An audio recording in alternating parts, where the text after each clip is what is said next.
Sophie Langto, directrice pour Société Logique, est avec nous pour nous parler de la conférence Zero Project. Bonjour, Madame Langto. Bonjour, Madame Hélène.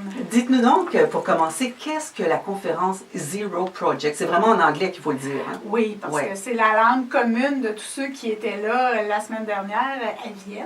Zero Project, c'est une organisation qui a été mise en place par la Fondation Hessel. Martin Hessel, c'est un riche homme d'affaires autrichien qui a mis en place Zero Project suite à l'adoption de la Convention des droits des personnes handicapées par l'ONU il y a 10 ans. Et le but de Zero Project, c'est de pouvoir soutenir la mise en œuvre de la Convention par le partage des bonnes pratiques et de l'expérience de ceux qui travaillent dans tous les pays du monde pour être capables de mettre en œuvre cette Convention-là. Et parlez-nous de la conférence de cette année. C'était quoi, la 7e, 8e édition? C'était la 7e édition de la conférence. C'était la 5e fois que ça se tenait dans les bureaux de l'ONU à Vienne. C'est quand même prestigieux de pouvoir se rendre là. Et Zero Project traite 4 sujets de la Convention, donc l'accessibilité, l'habitation, l'emploi et l'éducation. Et cette année, le thème, c'était l'accessibilité. Donc, 600 participants de 80 pays à travers le monde. Vous y étiez? Et oui, j'y étais. J'ai eu cette chance-là cette année. Et ça se déroulait en février? C'était la semaine dernière, donc du 21 au 23 février. Et comment se positionnent le Québec et le Canada par rapport au reste du monde?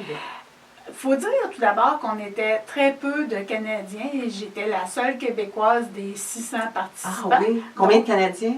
On était 6 ou 7 Canadiens. Très donc, peu, mais quand même. 100, on était quand même. Oui. Et tous les projets présentés, parce que le but, c'est qu'il y avait 68 projets qui ont été retenus dans cette compétition-là, puis une douzaine de politiques à travers le monde. Et le but de la conférence, c'était de présenter ces projets-là, ces politiques-là. Donc, on avait chacun 9 minutes pour présenter nos choses. J'imagine qu'il y avait un certain stress. Oui, un petit peu. Oui, mais vous étiez prête. J'étais prête. Et de présenter ça, puis d'assister aux autres, j'ai pu constater que le Québec et le Canada, on est bien positionnés. On n'a pas à être gênés. On n'a pas du tout à être gênés.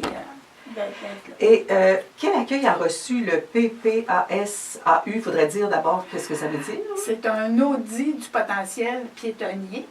Donc, la marchabilité de nos quartiers qui intègre des critères d'accessibilité universelle. Donc, c'est tout dans la mouvance de la santé publique, des déplacements actifs, plus utiliser la marche plutôt que la voiture solo, en fait. Et donc, c'est d'inclure l'accessibilité universelle quand on analyse des territoires pour identifier qu'est-ce qu'on doit améliorer, qu'est-ce qu'on doit changer dans nos rues, nos trottoirs, nos intersections. Donc, c'est ça l'audit, ce que l'audit permet de faire.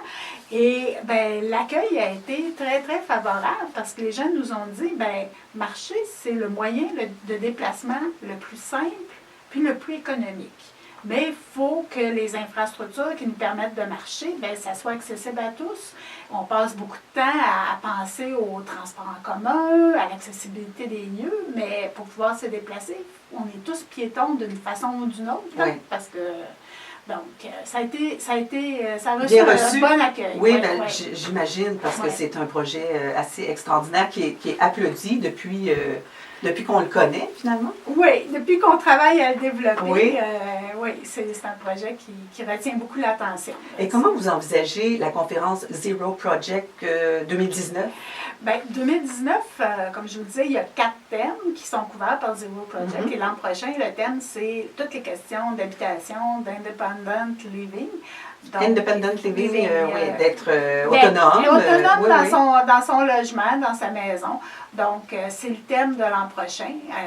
Donc, ils vont solliciter les organisations à travers le monde à soumettre leurs réalisations puis leurs bonnes idées sur ces questions-là. Moi, j'aimerais bien que le Québec soit plus présent parce qu'on fait des choses très, très intéressantes ici qui sont beaucoup axées sur l'autonomie des gens puis le par les personnes pour les personnes. Donc, il y a quelque chose vraiment là, ça fait que ça serait on a plus que notre place dans une Oui. conférence comme ça, puis c'est l'occasion de rencontrer des gens de partout à travers le monde qui font des choses comparables à ce qu'on fait, donc d'échanger avec eux, de pouvoir discuter de leurs solutions aux problèmes qu'on rencontre aussi chez nous, puis sur lesquels on cherche. Donc, c'est vraiment une très belle occasion. Puis j'espère qu'il va y avoir beaucoup de Québécois qui vont être là l'an prochain.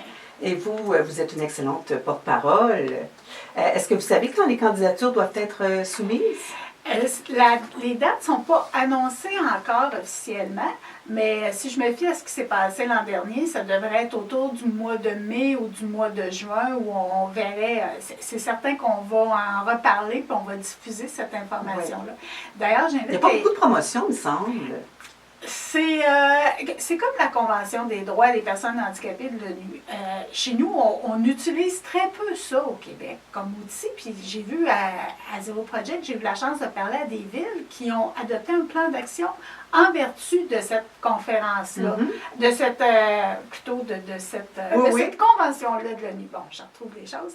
Donc, ils ont adopté des plans d'action en vertu de ça. Ça fait que c'est beaucoup présent partout dans le monde, mais chez nous, un petit peu moins. Donc, important, peut-être qu'on se réfère plus à cette convention-là. Et moi, c'était la première fois que j'entendais parler de société logique.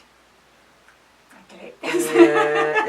La mission, rapidement, puis après ça, on va se laisser parce qu'on a déjà plus de temps. Notre mission, c'est de promouvoir puis développer le design universel au Québec en aménagement, donc toutes les sphères de l'aménagement, de soutenir sa mise en œuvre également. Alors, ça a vraiment un lien avec le PPAS-AU. Et oui, c'est notre dernier outil développé. Sophie Langto, un grand merci pour cette entrevue. Bien, merci à vous de cette invitation-là. Au plaisir. Merci.